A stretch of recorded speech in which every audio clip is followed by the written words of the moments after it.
Oke, kalau kita lihat dari flow di Mandiri Sekuritas sih memang kita masih heavy di saham ya.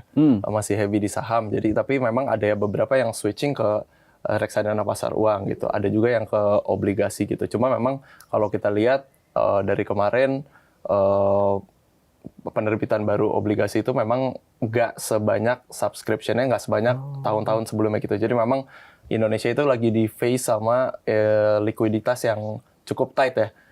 Banyak investor yang udah terlanjur naruh dananya di saham, jadi belum bisa punya cash untuk pindahin dananya. Jadi memang sekarang posisinya masih heavy di saham sih. Cuma memang kemarin ada instrumen baru ya yang kita keluarin itu ETF Gold. Nah, itu semacam reksadana tapi berbasis indeks emas gitu ya.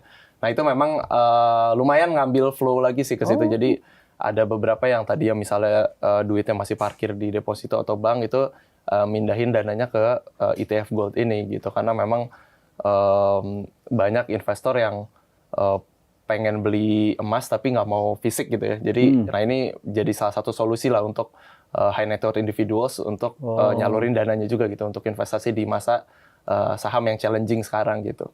Instrumen alternatif tadi menarik juga nggak buat kita para perital yang tidak termasuk high net worth itu, Mas Adik? Sebenarnya oke sih kemarin sehari setelah peluncuran tuh naiknya kenceng tuh naik harganya. Oke, jadi bisa kita tambahin nih ya alternatif nih ke selain portofolio kita mungkin bisa dilirik-lirik juga gitu ya. Tapi ya bebas aja teman-teman ngelihat apakah itu menarik atau tidak, masuk atau tidak di universe ya teman-teman. Oke, kalau kita balik ke indeksnya sendiri Mas Jadi, kalau kita lihat indeks kita kan mulai menuju ke arah positif meski beberapa kali mengalami tekanan begitu ya setelah menembus ke area tertentu.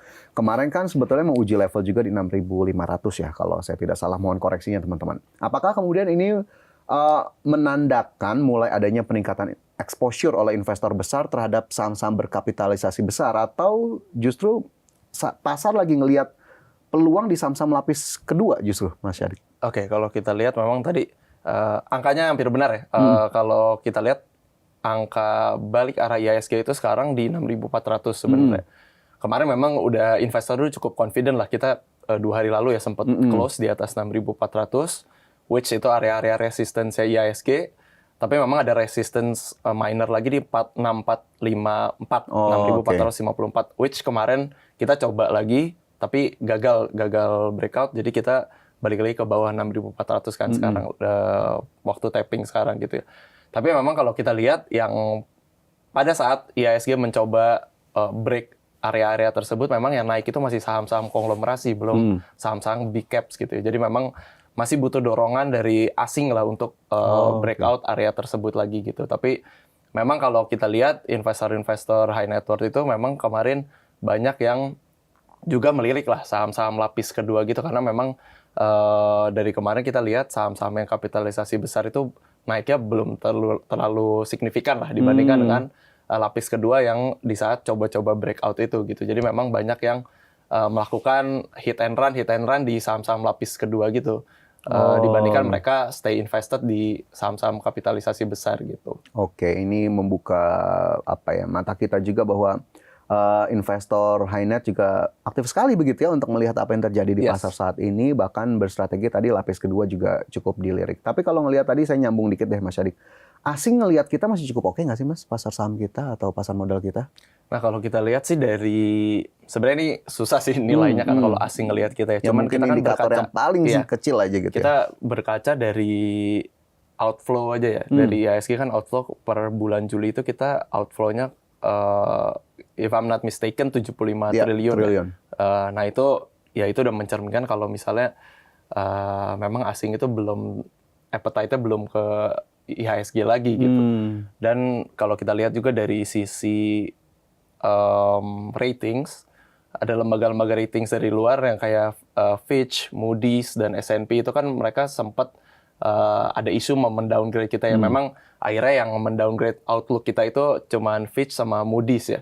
Nah, untungnya kemarin kenapa IHSG bisa rebound lumayan itu kan karena S&P ternyata nggak nge-downgrade outlook kita, masih di stable gitu. Tapi kan ini dua lembaga rating ini yang mencerminkan lah atau mewakilkan lah asing itu melihat kita seperti apa gitu. Dan yang utamanya pasti MSCI ya, yang masih freeze kita sampai November gitu. Nah ini Sebenarnya balik lagi nih, it's a matter of time kapan lembaga rating ini bakal kasih confidence lagi ke asing untuk Indonesia gitu ya.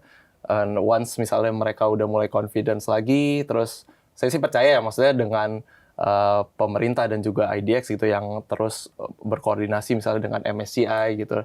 Harusnya ada titik cerahnya lah nanti untuk MSCI sendiri ngelihat Indonesia seperti apa gitu, dan juga lembaga rating lainnya gitu. Jadi sebenarnya dari domestik kita masih confidence, tinggal tunggu asing inflow lagi aja gitu.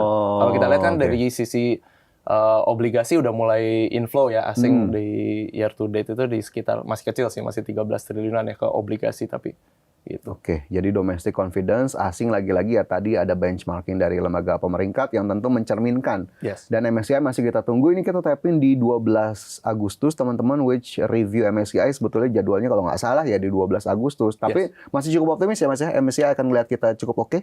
Ya, kalau yang hari ini kan cuma rebalancing ya, yang ada risk itu di Gotoh sama Cepin ya, yang dari kemarin dibahas untuk apakah akan dikeluarkan atau di downgrade gitu ya. Tapi ya kita sih harusnya market sih udah expect kan kita di freeze anyway gitu kan sampai November, jadi harusnya nggak ada shock gimana sih. Oke, sudah price in lah ya apa yang kemudian akan diumumkan dalam waktu dekat oleh MSCI, terutama ya kalau freeze-nya itu justru yang betulnya kita tunggu ya gimana kemudian kita bisa keluar dari freeze itu. Oke, bergeser ke sisi apa ya, kalau kita bilang masih lah dari instrumen keuangan. Kemarin kita tahu kan BI tahun ini cukup agresif ya. Mas Syadik naiknya kurang lebih 100 basis point. Nah, kenaikan suku bunga acuan itu sendiri jadi hal yang diperhatikan oleh para high net worth investor ini nggak? Apakah ada kecenderungan beralih ke instrumen lain atau mungkin ke instrumen konvensional akhirnya setelah suku bunga naik?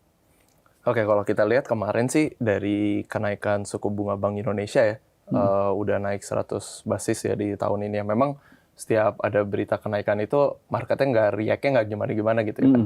Karena memang fokusnya adalah ke rupiahnya sendiri kan.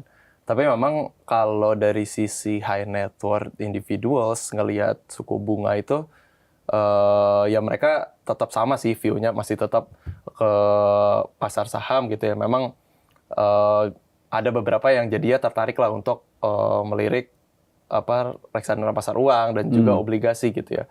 Cuma kalau dari sisi capital market, dari sisi saham itu memang mereka masih stay invested di situ gitu. Nggak ada perubahan gimana-gimana. Tidak kemudian menghasilkan aksi yang signifikan begitu ya. Nggak begitu signifikan. Karena memang sebetulnya semua sudah berjalan, diversifikasi sudah dilakukan dan ya itu udah masuk dalam perhitungan mereka lah ya. Ya. Di saat suku bunga naik juga nggak, IHSG-nya nggak react gimana-gimana kan. Jadi memang nggak ada nggak ada yang shifting gimana-gimana gitu. Nggak ada yang shifting. Oke, baik.